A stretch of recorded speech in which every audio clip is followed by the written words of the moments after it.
feeling myself, but I stay in my lane. I know you thinking you nice, but you sounding the same. He need to switch up his flow, but I know that he ain't. Maybe he want to and probably can't.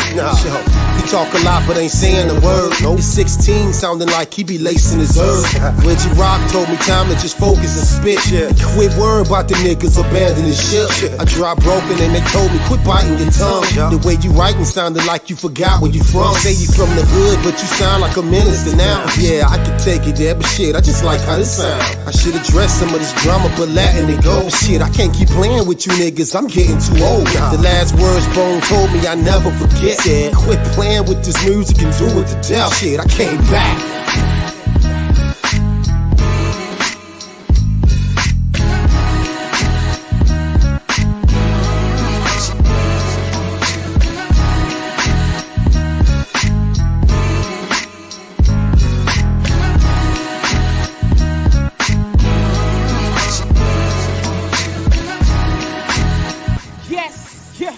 You're now watching the End of the Bench podcast, Build and Destroy, hosted by your man, H-Rap B.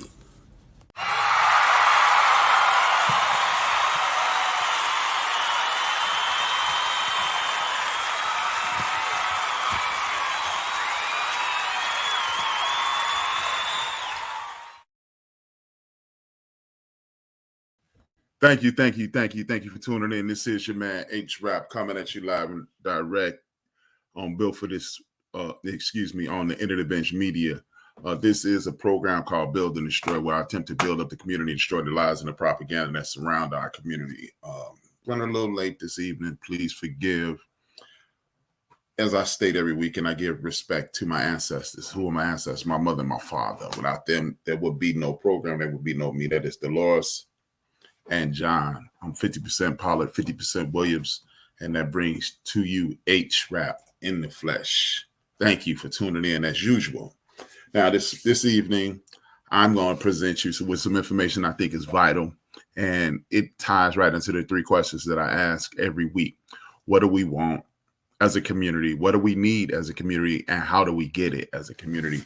The reason I ask those questions is because this is a community empowerment program.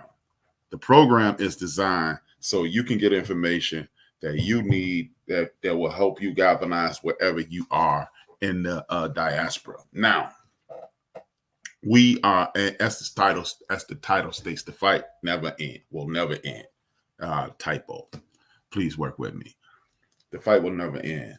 This is an ongoing attempt to oppress the people in our community, the people from the diaspora, everybody that's around us, the people that look like me, the people who look like you, and the people who are what is described as, we no longer call people poor.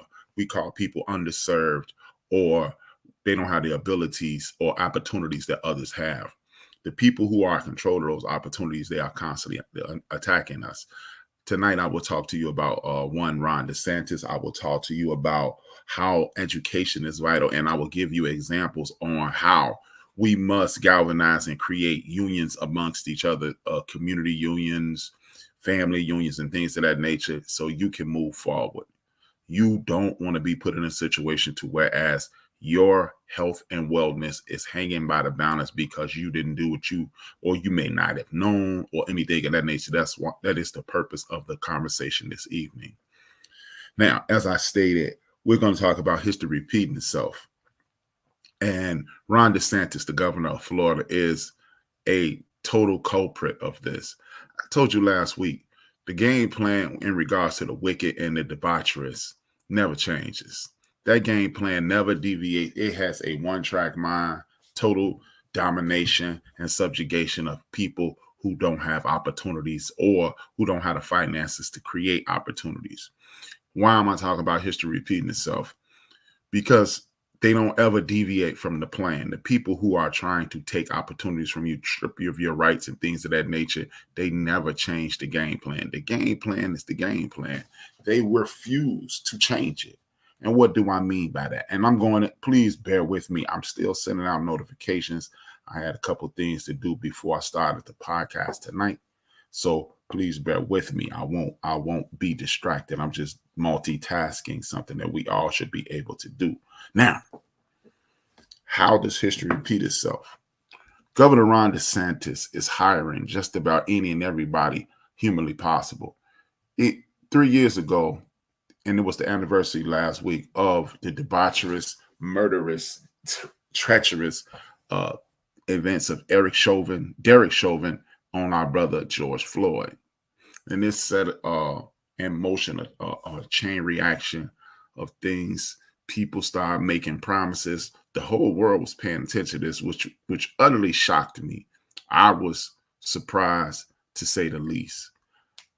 When George Floyd was murdered, that video went out. He was lynched. Correction. When George Floyd was lynched, that video went out to the world, and the entire world reacted. That's what shocked me. Now, what does that have to do with what I'm talking about this evening? It has everything to do with what I'm talking about this evening. And why do I say that? The reason I say that is this.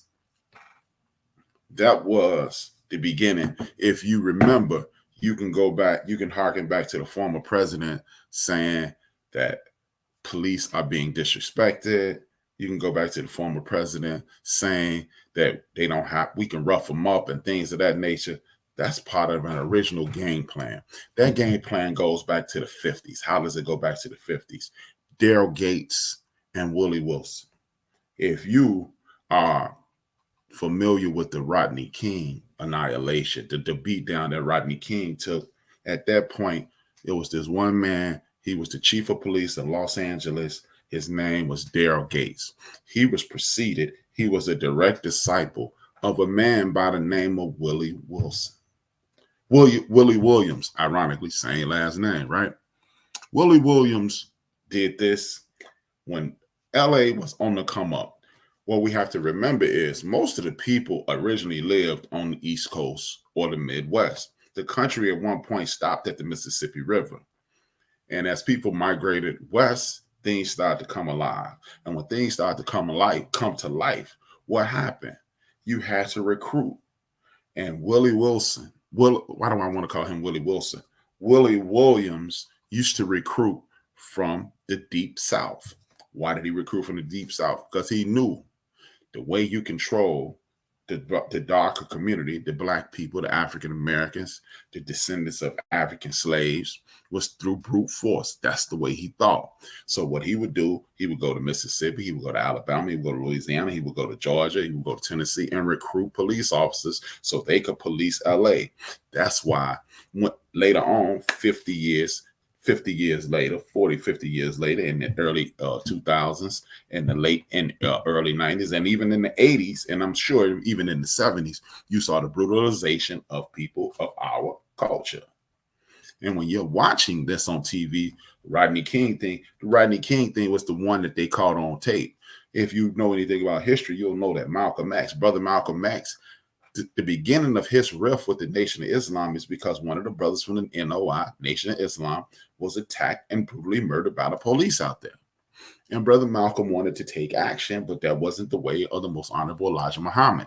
So you're talking about the 50s and the 60s. So if this was happening in the 50s and the 60s, this man, Willie Williams, his plan was taking order. His plan was in order.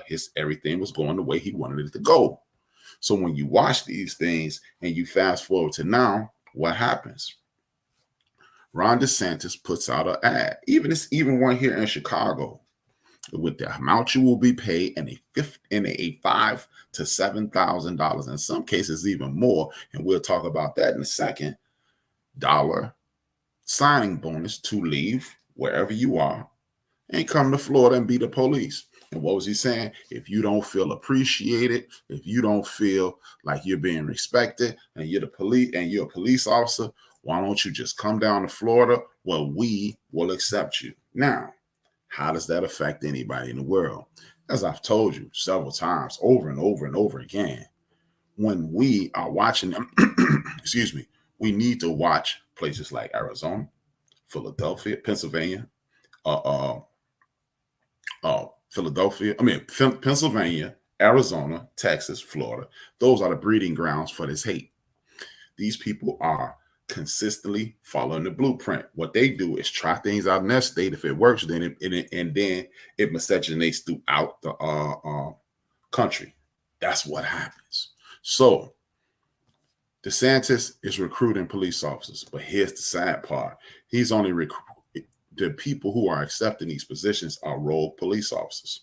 Example, one woman, she's a woman police officer. A woman police officer. So don't just think it's men. She got an $8,500 signing bonus for helping with moving expenses, I'm assuming. And the police would call to her home.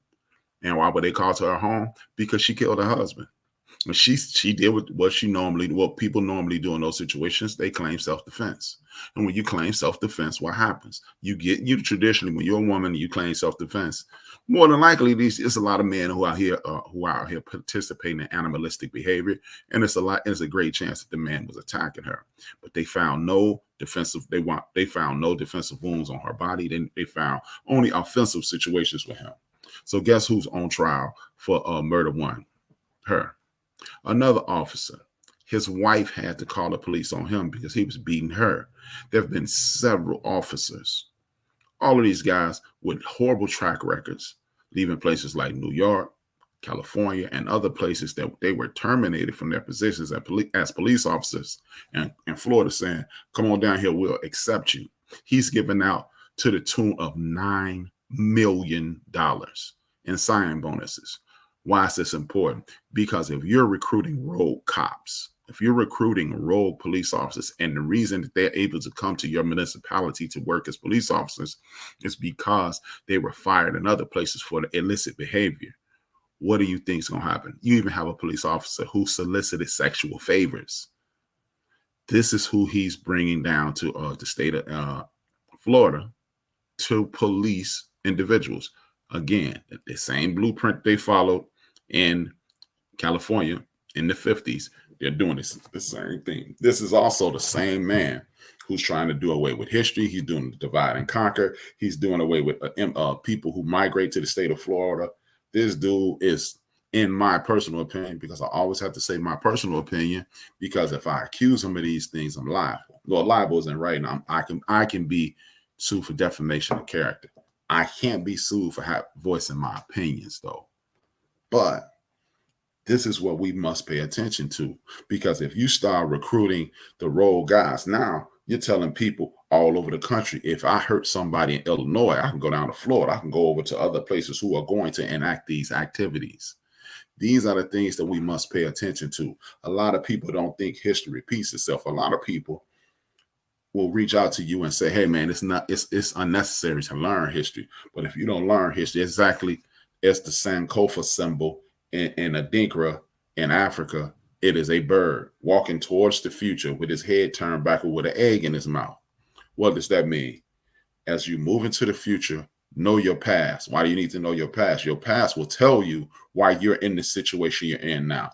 Why am I in the situation I'm in now? I look back, I scan the situation, and I say, okay, this is why I'm in the situation I am in now. So now I know how to navigate the future. Sankofa is the name of that procedure.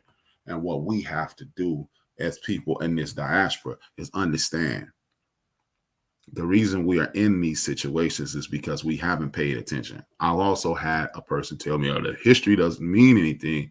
We need to be worried about the future. Not always true. The future hasn't even happened.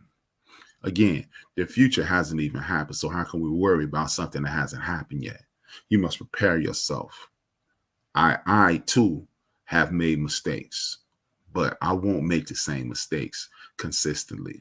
When I was a younger man, of course, you're learning, but at the age I am now, I understand what I have to do to excel and prevail out of any situation, or just about any situation, because we're learning every day. But if we allow ourselves to fall victim to the nonsense only because we haven't looked into the past, it's impossible to move forward in the future. Again, I've heard people say, hey, why do I have to learn history? You have to learn history because the history is paramount.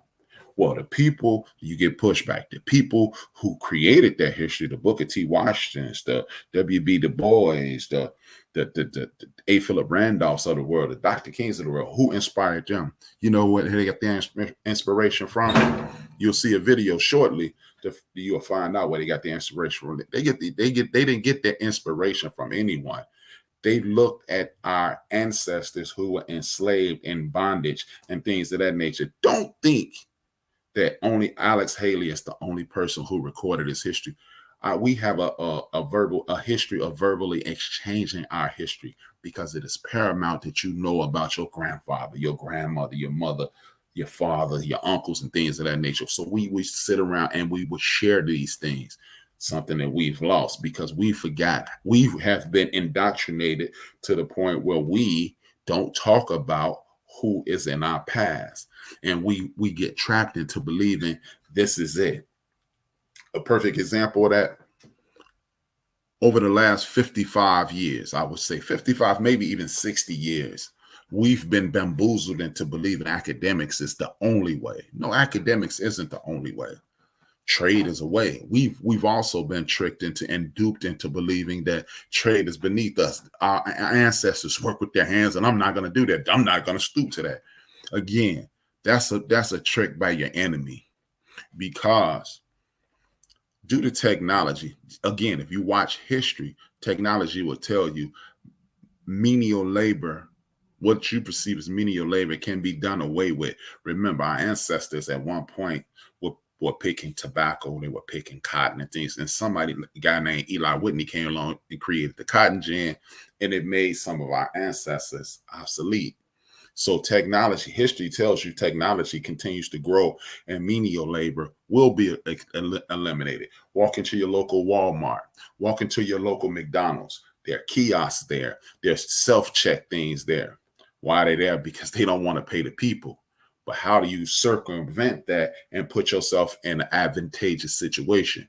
History tells you the person who can fix the cotton gin is the most important person in the world. The person who can fix the tractor is the most important person in the world. So technology is paramount at this point. Of course it is. Everybody, technology allows me to come into your home or on your phone or however you're watching this program at this point, or as you watch it on YouTube later, or if you go to www.theenderthebench.com, TheEndofThebench.com. It tells you, it allows you to view this. It allows you to hear me.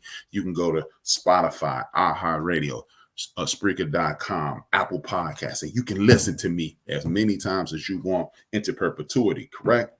Now, but the person who keeps that technology alive, he doesn't necessarily need a 4-year college degree. But what he does need is the information, and he can be taught that. Guess what? Most of us drive to and fro. The person who can fix our cars, that person is paramount. He will never, a machine, more than likely, I won't say ever, because I don't know what the future looks like. Again, the future is an imaginary thing I'm talking about right now. As far as our mental eye can see, there will never be a machine that can repair another machine. You're not going to have a robot that can fix a car. You will not have a robot that, because somebody's going to have to always tell that robot what to do. It's always going to be a need for repair people. A lot of people look down on repair people. That's menial labor. I'm not going to make a lot of money. But guess what? I live in a major city. I live in one of the biggest cities in the United States. You can see the third between Houston and Chicago teeters and totters every couple of years. So, but let's just, for argument's sake, let's just say the fourth. I live in the fourth largest city in the United States of America. There are dozens, and I mean, I would literally say it's at a minimum 100 skyscrapers, hundreds of skyscrapers, or hundreds of tall buildings that in my city. My city has all 4 seasons: winter, summer, spring, fall. In the summer, and it is extremely hot, and it can get extremely muggy in my town. Guess who's the most important person during that period? The heating and air conditioning do. Because if your air conditioner go out in one of those tall buildings, that's an oven. So they have to have it inspected on a regular basis. In the winter, same thing. It's a refrigerator in the winter. So the person who repairs that heating and air conditioning system, guess what? He is invaluable. He is irreplaceable, and he is making money hand over fist. This is why, again, education is key. Academics is key. And when you have people like Ron DeSantis who recruiting people and because he's minimalized people, and he's made a lot of people like him have made us believe the only way is to obtain a college education and then you'll make it. That is part of the situation. All of us are not academics. Some of us are artists, and art is paramount because art allows you to relax your mind. People enjoy art. People fill it in. They become deep thinkers. Sciences, STEM. There's a million ways to obtain knowledge, but one way it's not one way to skin a cat. And what we need to do is understand, if we look back in history and you see the people who invented the ironing board, the people who invented the stoplight, the people who invented the automatic transmission, these people were inspired. They looked at something and said, I want to do that. And then they did it. We can use those very same people to inspire us. Remember, we are the sum total of every person in the history of our genealogy pool. So if you're the sum total of everybody in your gene pool, understand it's in you. It needs to be activated, and history will activate it. And when you're dealing with people like Ron DeSantis, who's trying to limit academic access, he's trying to limit, they're banning books. Again, this is when history plays a major role in this. History tells you that one guy by the name of Adolf Hitler was burning books. One guy by the name of Adolf Hitler was playing a divide and conquer. One guy by the name of Adolf Hitler was getting the worst of the people and making them part of his military force, so they would only listen to him and they would adhere to him. We have people who are being put on display on things like TikTok and YouTube and Instagram and Facebook and Twitter, and you see older white women saying, well, slavery wasn't that bad. That's because your people didn't have to deal with it. But you will never see that same woman talk about anything that happened to the Scottish, anything that happened to the Germans, anything that happened to the Jews, or anybody else that looks like her. Remember, a year ago, when this Ukrainian war started, it was white people on television saying, I can't believe this. This is Europe. It's not like it's Africa, because they've been programmed to believe that we come from primitive works. Understand, there has been recent discoveries about the Mayans having a super highway. Basically, what we're starting to find out is that the people who we consider primitive, the people who we consider less than, they were far more advanced than the people now. If you go Meta-Nature is what hieroglyphics is really called. It's called Meta-Nature. Meta-Nature. When you look at the glyphs on the tombs in Giza, Egypt, what you see is remnants of neurosurgery, brain surgery. For those people that don't know that's what it's called. The professional term is neurosurgery. So if they were conducting neurosurgery and heart surgery and things of that nature hundreds of years ago, that means those people were far more advanced than us. And who are those people? Those people are the people who are ancestral people. And you see pyramids all throughout the world. You see pyramids in China. Put something on your mind for a second. And this has absolutely, positively no scientific backing. This is just HRAP observing certain things.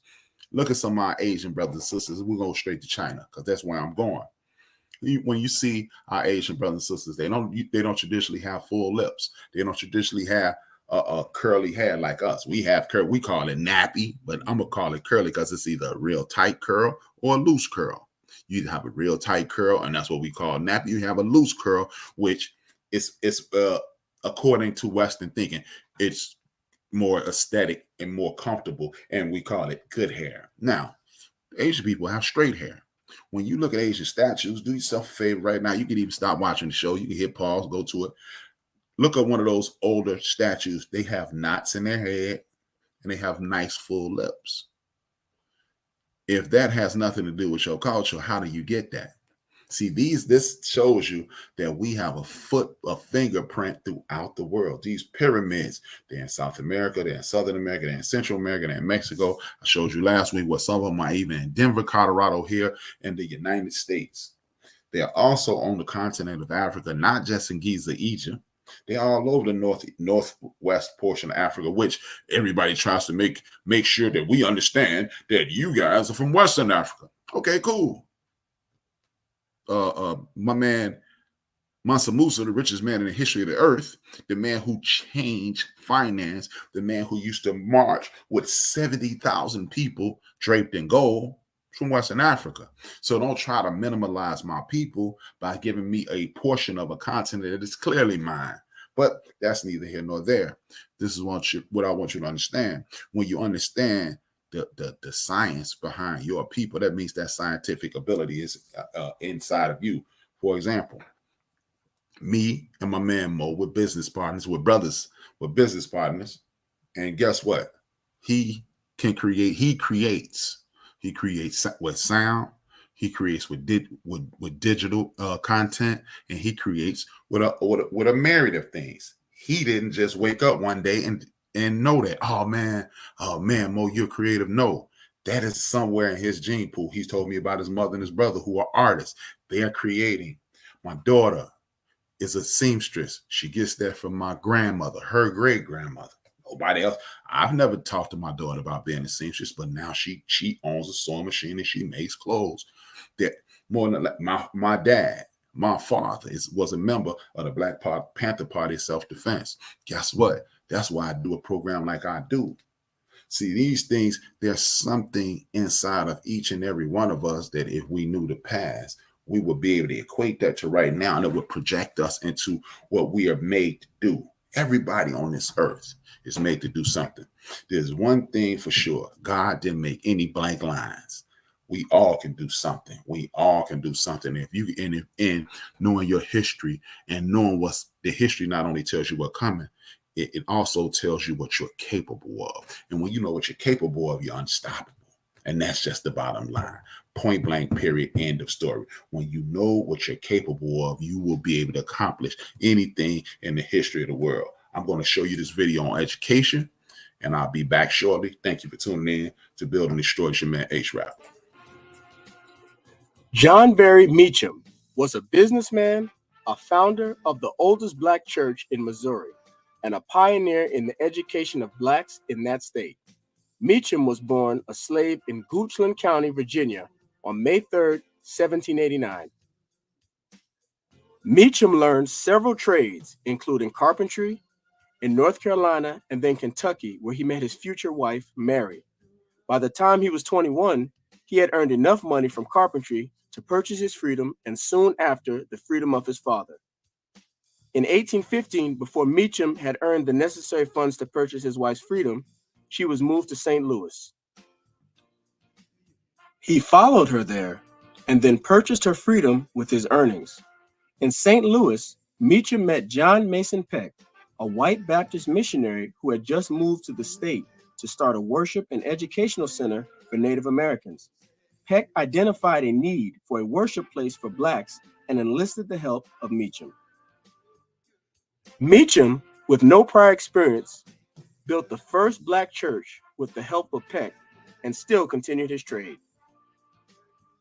After being ordained in 1825, Meacham officially opened the First African Baptist Church. Through the First African Baptist Church, Meacham and Peck began offering religious and secular education to free and enslaved Black St. Louisans. Meacham School attracted up to 300 pupils and did not charge tuition to those who could not afford it. Although white Missourians had originally supported schooling for Blacks as a means of strengthening Christianity, racial tensions caused many of them to now see educated Blacks as a threat to slavery. Unfortunately, during the educating of these young Black students, racism reared its ugly head. Around the time Meacham opened his school, St. Louis enacted an ordinance banning the education of free Blacks. This ordinance was only sporadically enforced, but police did not force Meacham to temporarily disband the school. In 1847, Missouri banned all education for Blacks. Unfortunately, this man was simply trying to educate these Black students, and the city of St. Louis passed an ordinance banning Black students from learning. What a shame. Meacham responded by equipping a steamboat with a library, desk, and chairs, and opened the Floating Freedom School, on the Mississippi River beyond the reach of Missouri officials. How ingenious. He didn't argue with the officials. He didn't fight with anybody. He simply opened his own floating school out of the jurisdiction of the officials. And they couldn't say nothing. He outsmarted them. Meacham and his wife also facilitated the Underground Railroad through their home and their church. Meacham's carpentry business was successful enough for him to purchase and free 20 slaves. Meacham trained each in carpentry and other trades so that they could support themselves. Nearly every individual freed repaid Meacham, allowing him to free others. Now here's a man, John Berry Meacham, who many of us have never heard of, yet he freed many, many people and he taught them trades. We often hear about Harriet Tubman and others, but here's a gentleman that I personally think should be a household name, John Berry Meacham. Despite his work to free Missouri slaves and educate blacks, Meacham's views on education and black equality anticipated those of Booker T. Washington a half a century later. Black people needed practical, hands-on education so that when freedom came, the race would be ready to utilize that freedom. Again, he anticipated this 50 years before Booker T. Washington. Meacham illustrated this view in An Address to All the Colored Citizens of the United States, a pamphlet printed in Philadelphia, Pennsylvania in 1846.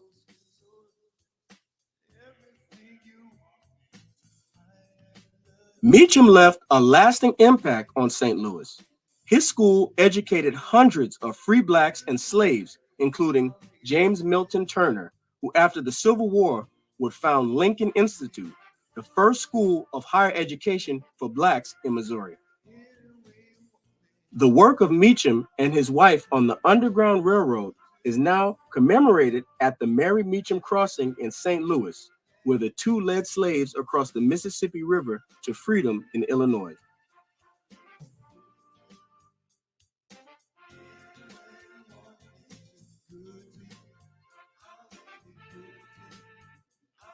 The First African Baptist Church, now the First Baptist Church, continues to operate in St. Louis.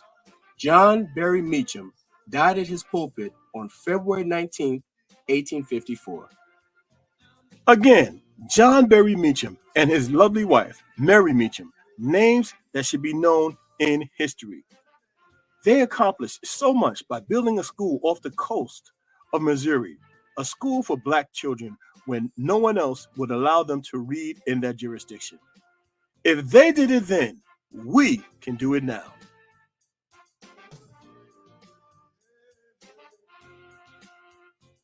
The Black Excellence and Abundance Channel, where Black history is every day. Thanks for watching. Hey, thank you for tuning in. This is H-Rap B from the End of the Bench Media. I want to make sure everybody understands I appreciate everybody who's in the chat room. Please hit that thumbs up button or hit that like button if you're on Facebook. Truly appreciate it. I know I come from a culture of Spreaker.com. Started doing this quite some time ago. I come from a culture Spreaker.com where we yell out the names. And I don't want people to think that I've deviated from the culture because I'm being rude or disrespectful. It's just I have a plan, I have a program, and I don't want to stop. I think the information I'm giving is important enough to not stop just to say, hello, Fred, because guess what? The platform is growing, and I don't want people to think that, just imagine if you didn't know who I was and you stumbled across the program, who is Fred? You're trying to get information that potentially gonna help you, and I stop and say hello to Fred.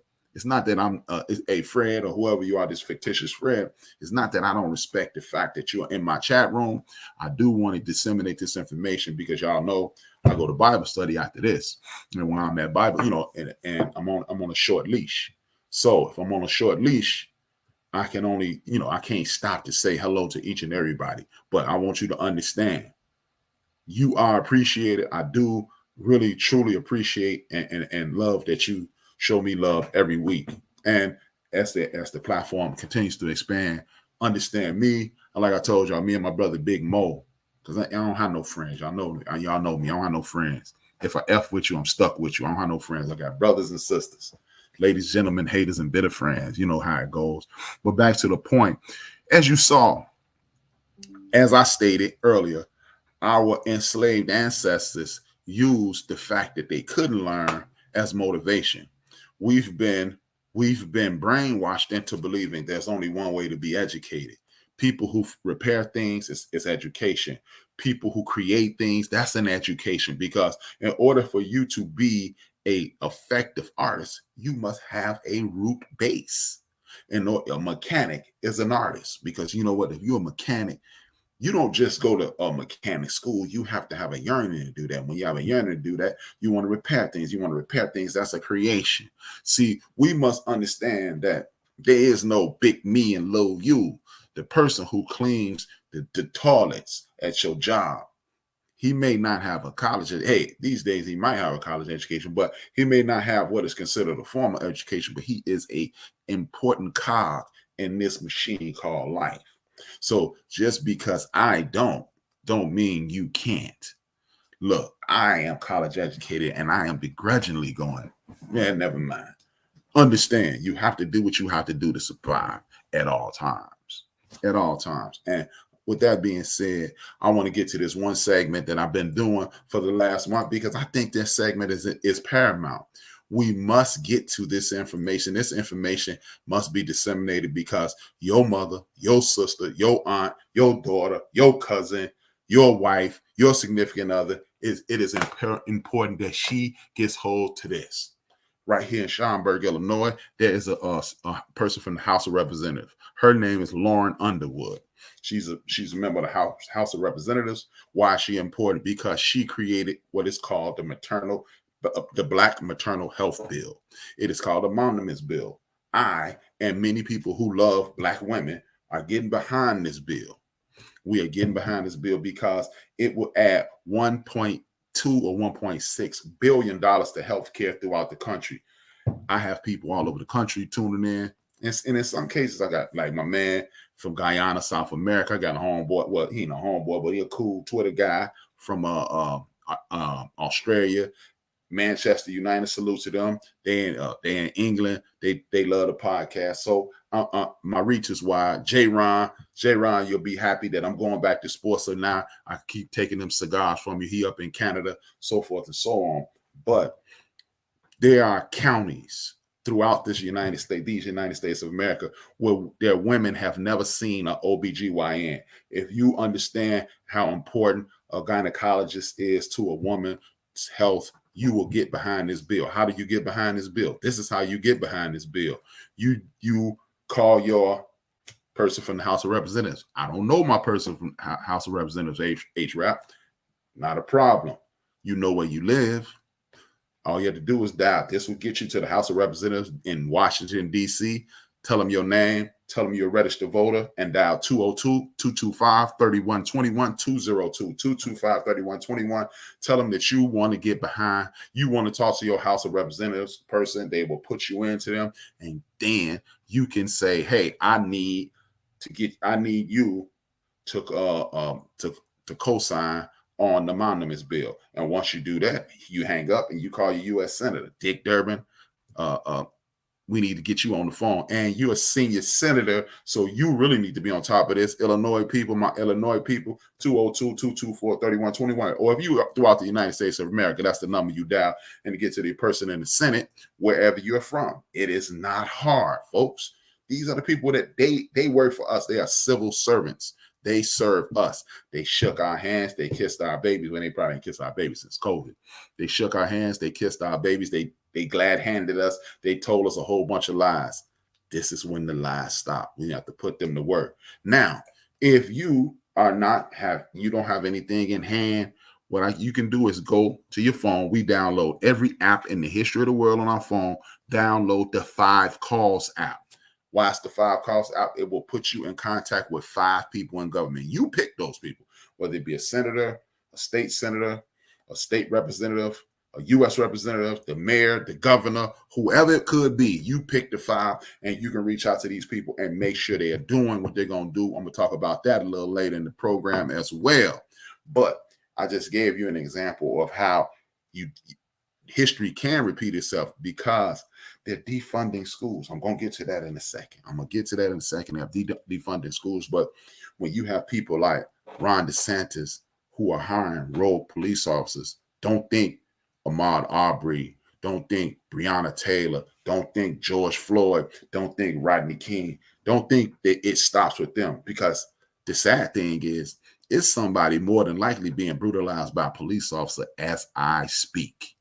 Even if you listen to this in 6 days, if you listen to this Thursday night, more than likely as you hear this, it is a great chance that somebody's being brutalized by a rogue police officer. Tammy Duckworth, my man Patah, Tammy Duckworth, because I showed you that's my man right there. I couldn't think of Tammy Duckworth's name. Thank you, Tammy Duckworth, Dick Durbin. I need y'all to call those people. But this is how we get in contact with these people. Now, phase 2 to why education and history is important. You educate yourself on what's going on. You use history to find out how you got here. And then you use that education and that history to move forward. Now, education is paramount. As you saw, our ancestors, at one point, it was illegal for our ancestors to be seen with a book. They would kill you. I want you to understand this before I say one more word. Everybody who looked like this and darker or lighter was not enslaved in this country. We were not in bondage. Every one of us was not in bondage. It was some of our brothers and sisters walking around just as free as you walk around today.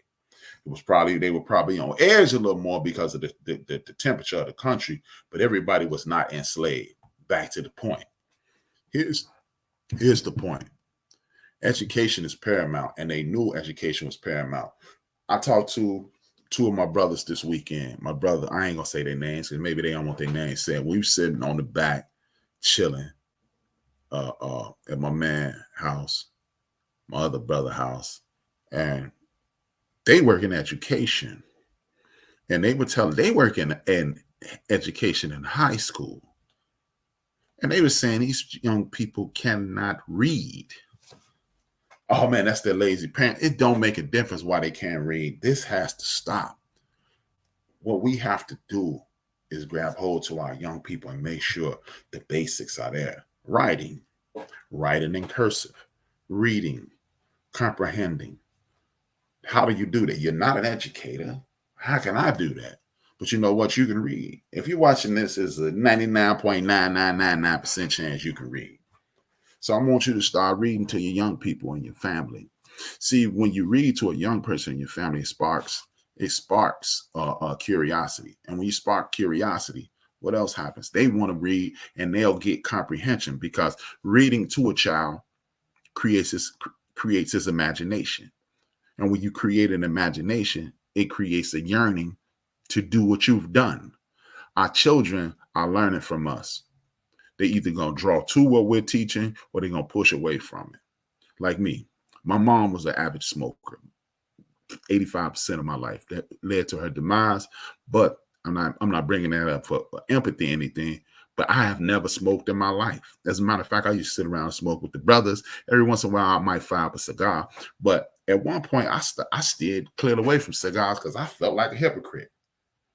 I still smoke every once in a while, but you understand what I'm saying. I know people who have stark raving alcoholics as parents. They don't drink.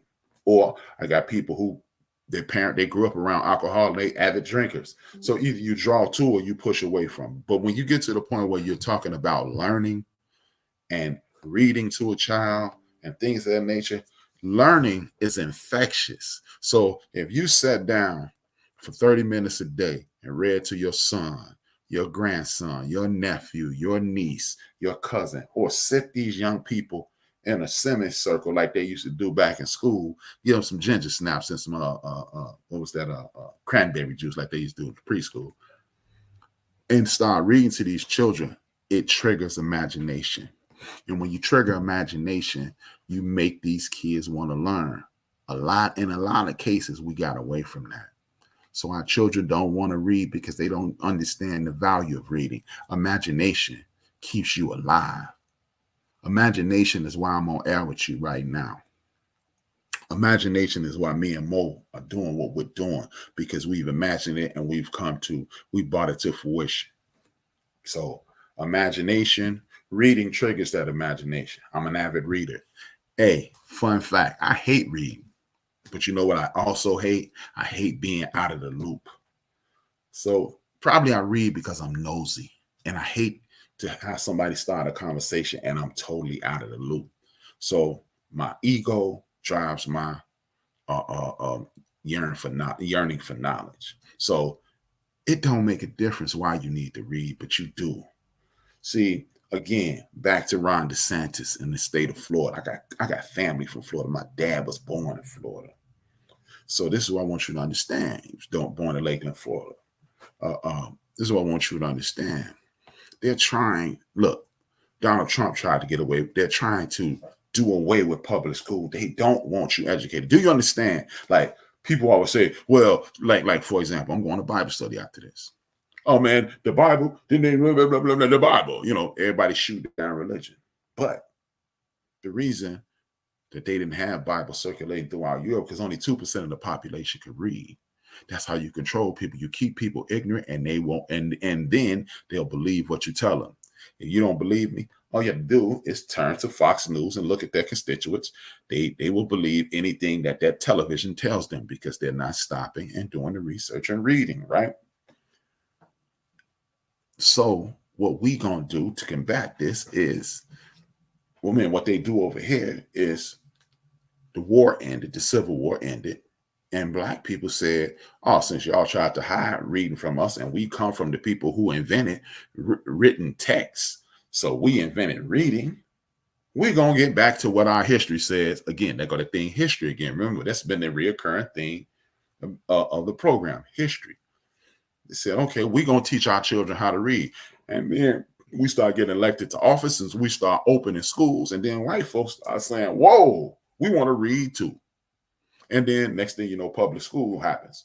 Now you got people like Donald. Look, Richard Nixon started this. Ehrlich Men. If I don't want you to believe anything I ever say, look up this dude named Ehrlich Men. He was Nixon's right-hand man. You know what he said? He said, we're going to put the heroin and the drugs in the Black community. We're going to put the marijuana on the hippies, and we're going to criminalize it and lock them up. Ehrlich Men. Look it up. You don't have to take my word for it. That's when the destruction of the academic situation started. And then Ronald Reagan, another person who defunded the schools. Y'all have heard me say this on several occasions. I wanted to learn how to play the saxophone, and I wanted to learn how to play the trumpet because my mom used to play jazz in the house. My mom had an extensive album collection. She used to play jazz. She used to play Motown sound. She played Donna Summer, Barry White, the whole night. So I like sound. So I wanted my sisters played the flute, the clarinet, and the piccolo. They played all three. So I wanted to learn how to play the saxophone and the trumpet. Mr. Reagan gets in office in 1980. I'm in Miss Bullock's class, 4th grade. You couldn't get into the band until 4th grade. They defund the music playing. Guess what? H-Rap becomes a baseball and a football player. I didn't fall off, but I've always wanted to learn that. These are things that are taken away from us. Again, creating the thought. You hear the music, you imagine the music, you want to do it. You hear someone reading, you imagine the stories that you're hearing. So now you want to help yourself to that information. So they've been trying to destroy education my entire life, at least, because Nixon was in office when I was born, Reagan when I was 10, Trump when I was a full-grown man, and now they'll continue to do this. He put Betsy DeVos in it, and then they create these centers called charter schools. Oh man, they got the charter school. That's a good thing. And they put these, they roll out charter schools in a big flowery situation. And what does that do? Oh man, that's a good thing. That's a good thing. But charter schools have very little oversight. When you don't have oversight, guess what that means? That means your child doesn't necessarily have to learn anything.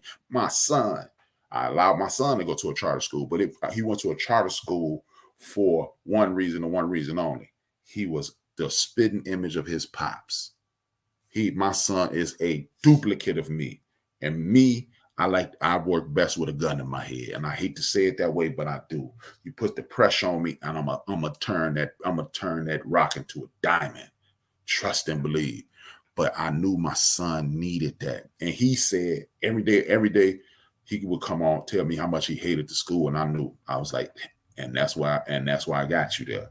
But it got to the point where him and even his homeboys who were bookworms, they were hating it, and it was unnecessary. And some people weren't learning. And understand, just because you get an A or a B in a class does not mean you learned anything. That means you can memorize and you can be indoctrinated. But learning, look, education is not, I can pass 1,000,000 tests. That's not education. Anybody can be taught to pass a test. Ethel Adams, Lonnie Gardner, 7th and 8th grade teachers at William E. Gladstone Elementary used to teach us how to get the highest score on what was called the Iowa test at that time. They would teach us how to get through the test fast, but that does not mean we learn the math.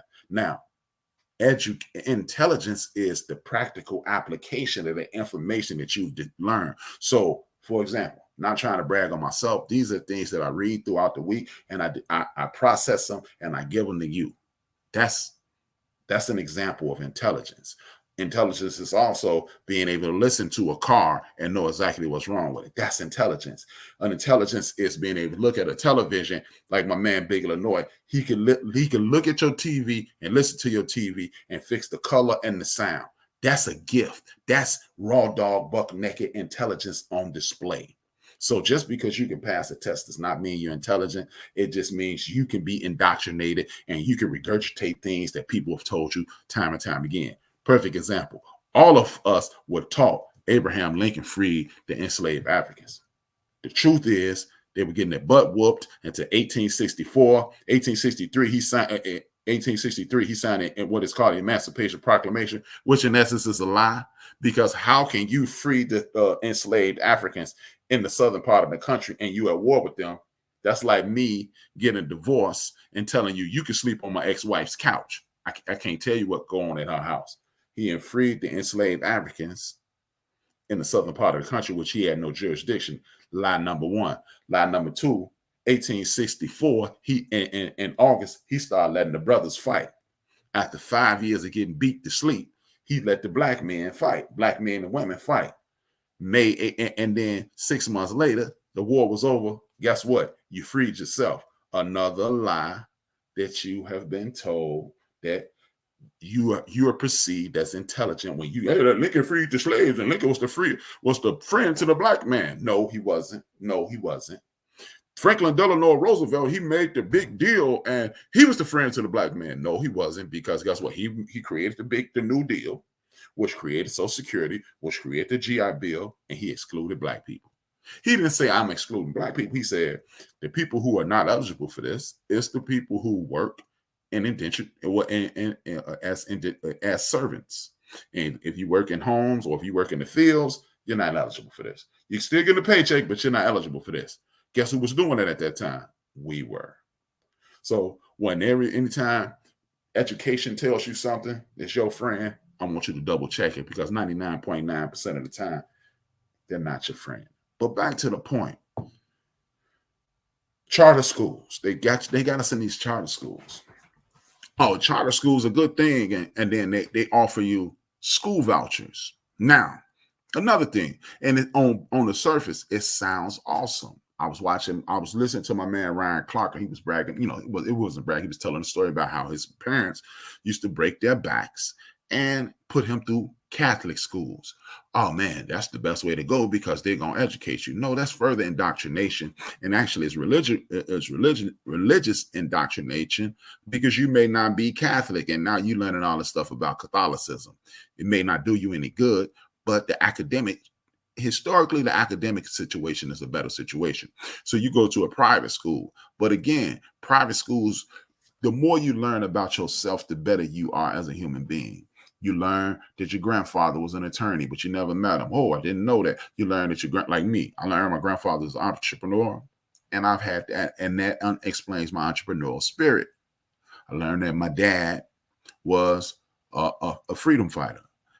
This explains why I'm talking to you about what I'm talking to you now. My mother was stern and rigid. And when it comes to this, that's what I am. So I understand who I am and why I am the way I am. I found out through my mom that my dad will work his butt off from March to November because he said he wasn't working in the winter. I'm the same way. I would store everything I can, and I just take care of what I got to take care of, because if I don't want to do it, I'm not doing it. Again, you learn about your past. Again, they go that history thing. You learn your history so you can understand who you are and why you're in the situation you're in. What they're doing is offering vouchers so you can go to a private school, but then you find out you're just being indoctrinated, you're not being educated, and then there's no standards. Why did a lot of these private schools come about? A lot of those private schools came about back in the 50s with Roe versus Wade. When they taught you, again, this is what they indoctrinate you with. They say, hey, we wanted to have schooling that was separate, but y'all want to be segregated. Cool. We want separate but equal. But white nationalism costs a lot of money. So what they did, start opening up private schools so they can teach their kids what they wanted them to teach. And we be getting books 4 or 5 years later. So we took them to court, and then they started mixing the schools. But what white nationalists started doing was shutting down the school and start opening private schools so they can educate their children, and our children could be left behind. But like the great Carter G. Woodson, the father of Black History Month. So again, for the people who are new to this and never heard of Carter G. Woodson is the reason you have Black History Month. It used to be Black History Week. He started Black History Week to celebrate the birth of Frederick Douglass. It morphed into Black History Month in the late 60s, early 70s. I think 1976, if I'm not mistaken. Don't quote me. Look it up and find it out. Carter G. Woodson, Black History Month, History of Black History Week. But he even said, if you can only celebrate your history in 30 days, it's not worth celebrating. So next time you hear somebody say, they gave us February, they didn't give you anything. We took it. We took it to celebrate one of our ancestors again. That go the history thing again. Celebrate one of our ancestors so we can continue to build upon that history, and our history could be celebratory 365 days a year, 7 days a week, 52 weeks a year. But it's just like, look, you celebrate your life every day, but in August, I celebrate my birth.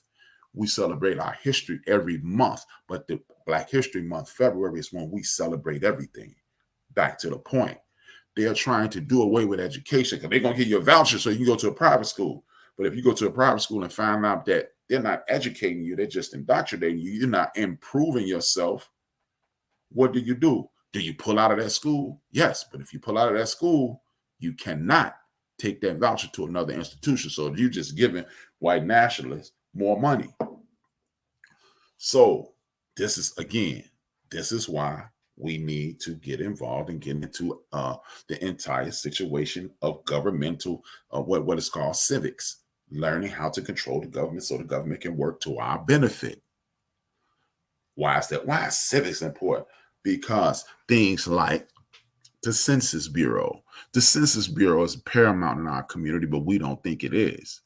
Why are the hospitals closing down? Why are the schools closing down in your community?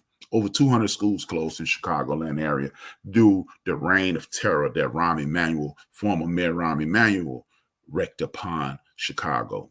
And that also tied into Richard Daley as well. How does that affect us? If you don't do the census, they don't receive government funding to keep schools open. If schools are not open, you're not getting properly educated. How can you say that I can go to another school? But no, it has been documented time and time again. Our children learn best from our people. You know why our people? Look, I'm not going to say it's not some coconuts out there. And what I mean by coconuts, people who are brown on the outside, white on the inside. And because they look at our children as if they're animalistic. I know I've heard a former teacher. I came to a class helping out once. And she literally looked at the children and said, look at them. They act like animals. So I'm not going to tell you just because you're Black, you're going to love our people. But it's a greater chance of you doing it if you are. So Black people educate Black people better because we know the nuances. We know the little things that the odds and ends about our community. We understand. Do you understand this? This is a true story. Recently, there was a young lady in the hospital. She was a little stress and anxiety. They were about to put this young lady in a mental institution because they said she was abusing herself. She was patting herself on the head. We don't understand why she's doing it. This is a true story. A Black nurse saw her patting herself on the head, said, no, we're not going to do that. Her head was itching, but they didn't know that. Just like when our children are acting out of character, a sister, I'll give you an example. George Westerhouse Vocational High School, substitute teacher, Miss White. She's partial to the reason I'm on air with you right now. I was doing my thing, king of the class clowns. And she handed me a book, Autobiography of Malcolm X, written by Alice Hay. This is a substitute teacher. And she said, everybody else is doing that work. She said, hey, come here. She handed me the book. She said, you're going to do a report on this book or I'm going to fail you. This is like the first 10 weeks of school. I'm like, what do you mean? You getting failed if you don't do this. Because she knew I'm walking around there with an African medallion on there. I'm talking about stuff that is above my buddies' heads. And I'm not paying attention to Shakespeare. Again, this is somebody who looked at me, understood who I was, and because she had love for young brown people like myself, she took it upon herself to inspire me, and bam, next thing you know, I'm reading Soul on Ice. I'm reading Frederick Douglass. I'm reading my man Marcus Garvey and other Black people. And again, this inspired what I do today. So understand, when they are attempting to sidetrack education, you will be put in what is called a trick bag. How is it a trick bag? Because this is they systematically take away the bricks of education. For example, I wrote this down. I usually don't write stuff down, but destruction of public education. In North Carolina, they have the 47th ranked pay in the United States of America. Oh, we're going to fix it. We're going to give you a 4% raise over the next 2 years, which amounts to $250 a year. Who's going to take that job now? Who's going to take that job now? You have professors at universities living out of their cars, grading papers. Who's going to keep doing that? We need to be pouring. Look, but hey, we ain't going to pour no money into education. We ain't going to pour no money into academics, but we will pour money into letting you carry a gun. We will pour money into weaponry. We will pour money into a bunch of nonsense, but we won't do it that way. Who do I blame for this? I blame you and me, because we don't fill out the census. We vote and go, hey, man, it didn't work. No disrespect to our brother Ice Cube. Got mad respect for him. Excellent guy. He made some of the funniest movies in the world, the whole nine. Dopest MCs, the whole nine. But when Ice Cube said we need to hold our vote, we held our vote in 2016. We got Donald J. Trump. Oh, man, the Democrats, they don't do anything. Yeah, it's the same thing. Yeah, let me see. You got the Republicans paying teachers on a 4% improvement scale, which is the equivalent of $250 a year, not $250 a paycheck, a year. And y'all know me. I'm not caping for nobody from the Democratic Party. But what I will tell you is this. The Republicans fought the Build Back Better plan. You know why they fought it? Because a lot of the Build Back Better plan had a lot of money in entail for the Black community. They fought the recovery plan because a lot of Black people start opening business with their recovery over the last 3 years. Now we're not extending that.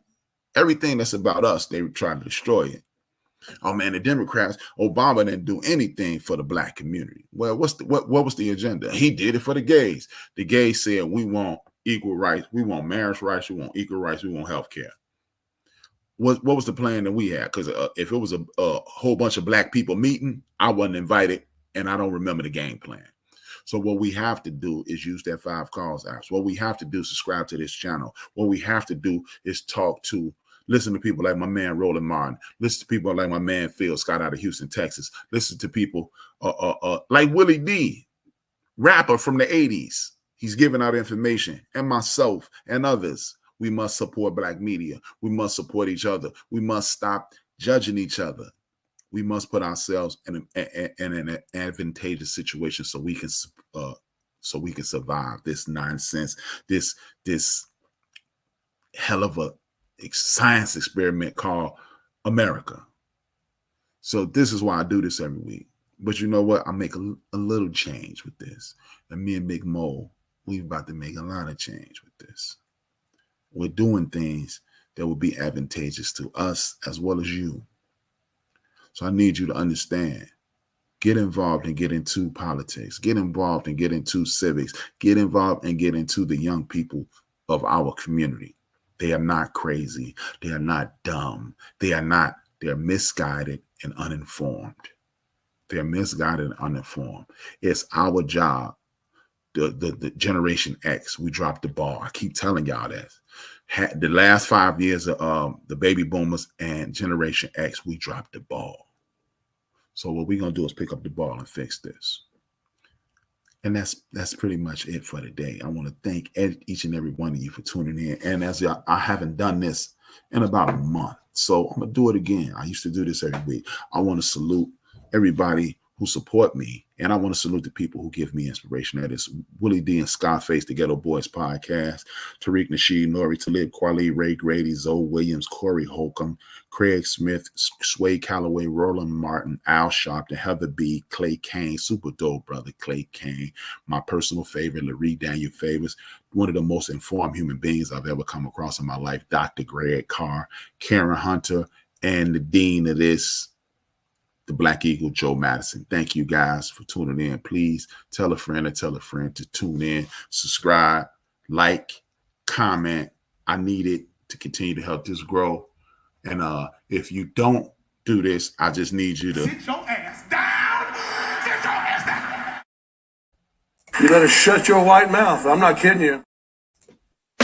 We lust for that cheese, we lose sleep, dreams of that cream. We killing our teens, they dying for this American dream. Them government schemes, they turning us to hustlers and fiends. We hustling trees, them politicians smuggling green. Chasing that cheese, got everybody stressed in the streets. Pardon me for speaking freely, let it breathe. Evangelists preach the congregations out of their seats. They writing them checks for tithes, now it's people can't eat. She stripping for change for school, now she giving them brain. She used to that loot, she earning, now she giving them strain. He new to this game, but hungry, so he cooking his cane. He getting that paper, but then they gave him two to the brain. It's rules to this game, but hustlers never hustle for fame. The spirit of greed is grimy, so we struggle to change. They put us in chains to take away our African names. But if we submissive and don't resist, then who do we blame? It's all a game, man. These Europeans staking they claim. And you a victim of their game plan. You thinking they ain't? You thinking they saints? Remember all them niggas they hang? Killed our women and our children, all our leaders is slain. They gave us Obama, but that nigga was hoping for change. But Zimmerman is killing niggas and he free. Shit is crazy, babies having these babies and getting checked. But keep the child from they pop to rip his heart out his chest. Our rappers was leaders and now they in the booth and the dress. Spitting bullshit and making more but giving us less. They taking our sound and changing ours, dumbing it down. They taking our jobs and homes and they shutting us out. They taking our kids because it ain't a man in the house. They locking us down, but soon they gon' be wiping us out. They told our women they was too independent to need a man. They told our brother he was too insignificant to advance. It's all a game, man. These Europeans staking they claim. And you a victim of their game plan. You thinking they ain't? You thinking they saints? Remember all them niggas they hang? Killed our women and our children, all our leaders is slain. It's all a game.